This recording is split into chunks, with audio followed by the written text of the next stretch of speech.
Hello guys, আজকে আমি broiler মুরগি রান্না করছি।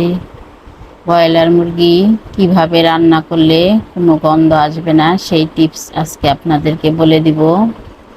ব্রয়লার মুরগি প্রথমে কেটে ধুয়ে তারপরে একটু ভিনেগার দিয়ে ভিজিয়ে রাখবেন 10-15 মিনিট, তাহলে কোনো গন্ধ আসবে না ব্রয়লার মুরগি থেকে।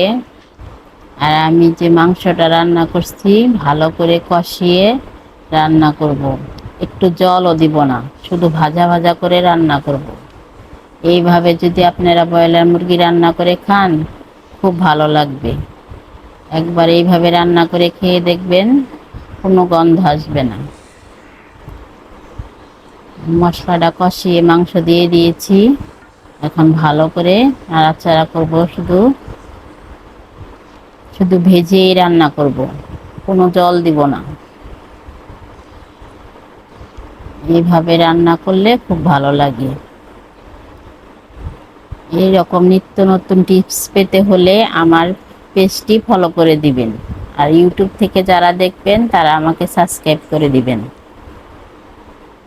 নতুন তো যদি কোনো ভুল হয় তাহলে ক্ষমা দৃষ্টিতে দেখবেন।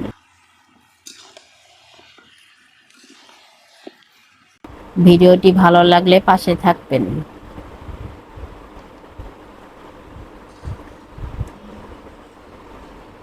এখন একটু ঢেকে দিব, ঢেকে দিয়ে আস্তে আস্তে কষিয়ে রান্না করব। ভালো করে ভাজা ভাজা করে রান্না করলে কোনো গন্ধ আসবে না।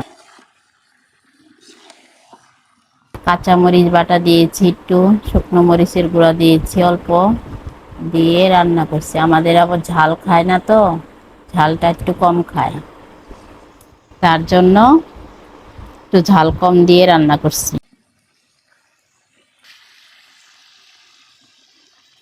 এই তো আমার রান্না করা প্রায় হয়েই গেছে। গরম মশলা গুঁড়ো দিয়ে দিলাম,